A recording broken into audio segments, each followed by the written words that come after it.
2026 ఫిబ్రవరి 15వ తేదీ వరకు కాల్పుల విరమణను ప్రకటిస్తే అంటే ప్రభుత్వం వైపు నుంచి, కేంద్ర ప్రభుత్వం వైపు నుంచి సాయుధ బలగాలు కాల్పుల విరమణను ప్రకటిస్తే ఒక సేఫ్ ప్యాసేజ్ ఉంటుంది, ఒక సానుకూలమైన వాతావరణం ఉంటుంది. కనుక తాము లొంగిపోవడానికి ఒక మార్గం ఏర్పడుతుంది. మా పార్టీకి సంబంధించిన నాయకులు, కేడరు ఈ నిర్బంధ పరిస్థితుల కారణంగా, అట్లాగే పెద్ద ఎత్తున జరుగుతున్న ఎన్కౌంటర్ల కారణంగా అంతా ఇక్కడికక్కడ స్కాటర్డ్ అయిపోయారు. అంటే చెల్లాచెదురైపోయి ఉన్నారు. అందరం కలిసి మాట్లాడుకొని లొంగిపోవడానికి మేము సిద్ధంగా ఉన్నాము. కనుక మాకు ఛాన్స్ ఇవ్వండి అంటే ఫిబ్రవరి 15 వరకు ఇవ్వండి అన్నారు. ఎందుకంటే మావోయిజాన్ని నిర్మూలిస్తామని కేంద్ర ప్రభుత్వం డెడ్ లైన్ పెట్టిన డేట్ మనందరికీ తెలుసు, మార్చి 31, 2026. వీళ్ళు కోరుతున్నది మావోయిస్ట్ పార్టీ మహారాష్ట్ర, మధ్యప్రదేశ్, ఛత్తీస్గఢ్ 3 రాష్ట్రాలకు సంబంధించిన zonal committee secretary Anant alias Vikas ఆయన అప్పీల్ చేశాడు, ఫిబ్రవరి 15 వరకు మాకు టైం ఇవ్వండి అని. అయితే ఇప్పుడు నేను తెలుసుకున్న సమాచారం ఏంటంటే ఈ 3 రాష్ట్రాల ప్రభుత్వాలు కూడా ఛత్తీస్గఢ్ కావచ్చు, మహారాష్ట్ర, మధ్యప్రదేశ్ ఈ 3 రాష్ట్ర ప్రభుత్వాలు కానీ, కేంద్ర ప్రభుత్వం కానీ ఈ గడువును వాళ్ళు అనుమతించడానికి నిరాకరిస్తున్నారు. తాజాగా అందుతున్న సమాచారం ప్రకారం అనంత్ అలియాస్ వికాస్ చేసిన విజ్ఞప్తిని వాళ్ళు తిరస్కరిస్తున్నట్టుగా తెలుస్తుంది. నాకు అదంతా తెలియదు, గడువులు షరతులు మాకు కుదరదు, మీరు రండి లొంగిపోండి. ఒకవైపు ఇది కరెక్ట్ అనిపిస్తుంది. అంటే యాక్చువల్గా ఇప్పుడు మనకు తెలిసిన విషయాల ప్రకారం ఏంటంటే సాధారణంగా అడవుల్లో, దండకారణ్యంలో, చిట్టడవుల్లో, ఎక్కడో కొండల్లో, గుట్టల్లో ఇంతకుముందు ఒక బెటాలియన్గా, ఒక ప్లాటూన్గా, ఒక కంపెనీగా ఉన్న మావోయిస్టులంతా కూడా చెల్లాచెదరైపోయారు. మనందరికీ తెలుసు 2024 జనవరి 1 నుంచి ఈ ఎన్కౌంటర్ల పరంపర ప్రారంభమైంది. ఆపరేషన్ కగార్ ప్రారంభమైంది.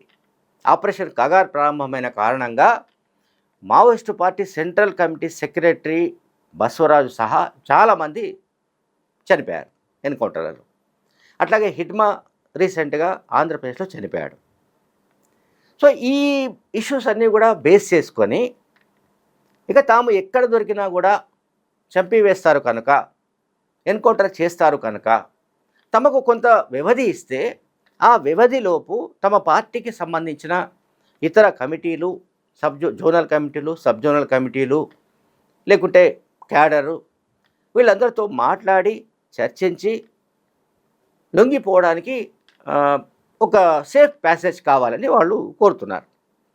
ఇందుకు కేంద్ర ప్రభుత్వం నిరాకరిస్తోంది. కేంద్ర ప్రభుత్వం నిరాకరిస్తోంది. ఈ 3 రాష్ట్ర ప్రభుత్వాలు కూడా నిరాకరిస్తున్నాయి. వీళ్ళ ఉద్దేశం ఏంటంటే, ప్రభుత్వాల ఉద్దేశం ఏంటంటే, కేంద్ర ప్రభుత్వ ఉద్దేశం కానీ ఈ రాష్ట్ర ప్రభుత్వాల ఉద్దేశం ఏంటంటే మావోయిస్టులను నిర్మూలించాలి. వాళ్ళు పదే పదే చెప్తున్న మాట, మీరు లొంగిపోండి, తుపాకులతో లొంగిపోండి, మేమేమి చేయము అండ్ మీకు పునరావాసం కల్పిస్తాము, రీహాబిలిటేషన్ సంబంధించిన ఒక ప్యాకేజ్ కూడా ఇస్తాము, ఆకర్షణీయమైన ప్యాకేజ్ ఇస్తాము, మీరు జనజీవన స్రవంతిలో మళ్ళీ అంటే జీవించడానికి సంబంధించిన ఇవన్నీ కూడా కల్పిస్తాము, వసతులు కల్పిస్తామని చెబుతూ ఉండడం ఒక పద్ధతి. అంటే మనం చూస్తున్నాం ఈ వీళ్ళ ప్రకటనలన్నీ. మధ్యప్రదేశ్ ముఖ్యమంత్రి, లేకుంటే ఛత్తీస్గఢ్ ముఖ్యమంత్రి వీళ్ళు చేస్తున్న ప్రకటనలు కూడా వస్తున్నాయి తాజాగా. అదే సమయంలో అనంత్ అనే మధ్యప్రదేశ్, మహారాష్ట్ర, ఛత్తీస్గఢ్ కమిటీ ఈ రాష్ట్రాలకు 3 రాష్ట్రాలకు సంబంధించిన జోనల్ కమిటీ సెక్రటరీగా, అధికార ప్రతినిధిగా అనంత్ చేసిన ప్రకటనను వాళ్ళు అనుకూలంగా లేరు. ప్రకటనకు అనుకూలంగా లేరు. అంటే ఆ ప్రకటనను వాళ్ళు స్వీకరించి, సరే ఓకే మేము ఆ టైం వరకు ఇస్తాము, గడువిస్తాము, ఈలోగా మేము మా వైపు నుంచి అంటే భద్రతా బలగాల వైపు నుంచి కాల్పులు ఉండవు కనుక మీరు వచ్చి సరెండర్ కావచ్చు అని వీళ్ళు అనడం లేదు. దీన్ని ఆల్రెడీ ఆయుధాలతో సహా లొంగిపోయిన మల్లోజుల వేణుగోపాల్, తక్కెలపల్లి వాసుదేవరావు కూడా ధృవీకరిస్తున్నారు. అంటే అనంత్ చేసిన ప్రకటనకు ప్రభుత్వాలు సానుకూలంగా లేవు అని వాళ్ళిద్దరు అంటున్నారు. యాక్చువల్గా అనంత్ ఇచ్చిన స్టేట్మెంట్లో వీళ్ళ ప్రస్తావన ఉంది. సోను దాదా, సతీష్. సోను దాదా అంటే మల్లోజుల వేణుగోపాల్, సతీష్ అంటే Rupesh and alias Vasudevarao. So వీళ్ళిద్దరిని మీడియేట్ చేయవలసిందిగా కూడా వాళ్ళు అనంత్ కోరాడు.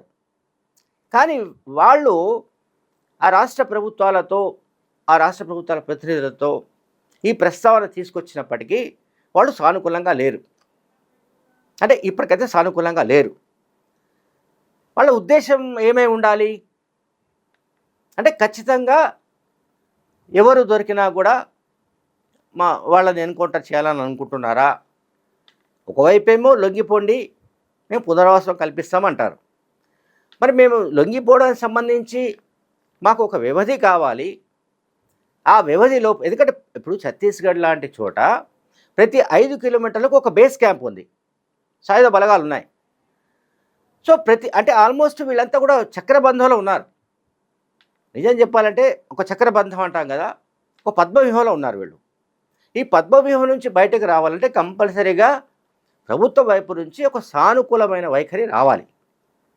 ఆ సానుకూల వైఖరి వస్తే తప్ప సాయుధ బలగాలు కొంత కొంత వెనుకడుగు వేసే అవకాశం ఉంది. ఒక అడుగు వెనక్కి వేసి వాళ్ళు సైలెంట్గా ఉండే అవకాశం ఉంది.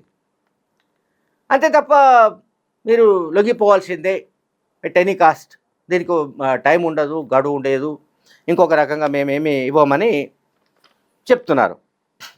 ఇంకోటి అనంత గురించి చెప్పాలి. మళ్ళీ మహారాష్ట్ర, మధ్యప్రదేశ్, ఛత్తీస్గఢ్ రాష్ట్రాలకు చెందిన మావోయిస్ట్ పార్టీ జోనల్ కమిటీ అధికార ప్రతినిధిగా పనిచేస్తున్న అనంత్ అసలు పేరు వచ్చేసి బత్తుల కాశీరాం. ఆయన స్వస్థలం వచ్చేసి జగిత్యాల.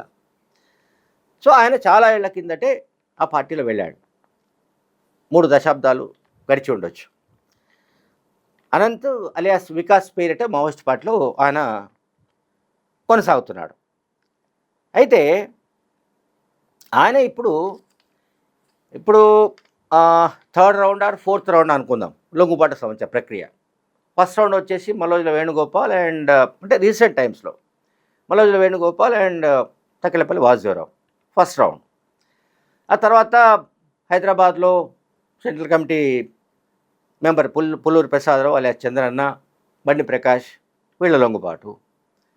ఆ తర్వాత నెక్స్ట్ మీకు తెలంగాణ డీజీపీ ముందే మావోయిస్ట్ పార్టీ రాష్ట్ర కమిటీ సభ్యుడు ఆజాద్, మరి కొంతమంది 37 మంది సరెండర్ అయ్యారు. సో ఈ లొంగుబాట్ల ప్రక్రియ జరుగుతూనే ఉంది. అయితే ఇంకా ఎంతమంది అయితే లోపల ఉన్నారో, మనకు కరెక్ట్గా తెలియదు. ఇప్పుడు తెలంగాణ డీజీపీ కథనం ప్రకారం తెలంగాణకు చెందిన వాళ్ళు మావోయిస్టు పార్టీలో 59 మంది ఉన్నట్టుగా ఆయన ఒక లెక్క చెప్పాడు. సో 59 మంది కాకుండా ఛత్తీస్గఢ్, జార్ఖండ్, ఒడిశా, లేకపోతే బీహార్, వెస్ట్ బెంగాల్ ఇటువంటి రాష్ట్రాలకు చెందిన వాళ్ళు ఎంతమంది ఈ ఉద్యమంలో ఉన్నారు అనేది మనకెవరికి తెలియదు.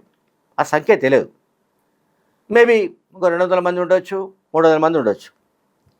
సో వీళ్ళందరూ రావడానికి సంబంధించి వాళ్ళు ఒక సేఫ్ ప్యాసేజ్ కోరుతున్నారు. సేఫ్ ప్యాసేజ్ ఇవ్వడానికి ప్రభుత్వాలు నిరాకరిస్తున్నాయి. సో అంతిమంగా ఏం జరుగుతుందో తెలియదు. అయితే ఇక్కడ ఇంకొక ట్విస్ట్ ఉంది. ఈ నెల 28న రాయ్పూర్లో, ఛత్తీస్గఢ్ హెడ్ క్వార్టర్ రాజధాని రాయ్పూర్లో డీజీపీల సమావేశం జరగబోతోంది. డీజీపీల సమావేశంలో ఎజెండా మావోయిస్టు పార్టీ ఉద్యమం, దాని నిర్మూలన, అమిత్ షా ప్రకటించిన డెడ్లైన్, అట్లాగే ఉగ్రవాద నిరోధక చర్యలు, ఈ ఎజెండాగా ఈ సమావేశం జరగబోతుంది. ఇది 3 రోజుల పాటు జరుగుతుంది. నవంబర్ 28, 29, 30 ఈ 3 రోజుల్లో జరిగే సమావేశంలో కొన్ని కీలక నిర్ణయాలు ఉండే అవకాశం ఉంది. బహుశా ఒకవేళ అంటే ఈ సమావేశంలో ప్రధానమంత్రి నరేంద్ర మోడీ అండ్ కేంద్ర హోంమంత్రి అమిత్ షా కూడా పాల్గొంటున్నారు కనుక ఒకవేళ ఈ ఎంఎంసీ అధికార ప్రతినిధి అనంత్ అలియాస్ వికాస్ ఇచ్చిన స్టేట్మెంట్ పట్ల సానుకూలంగా కనుక నిర్ణయం తీసుకుంటే మేబీ 15 వరకు అటువైపు నుంచి కాల్పుల విరమణ ప్రకటన వచ్చే అవకాశం ఉంది. Thank you very much.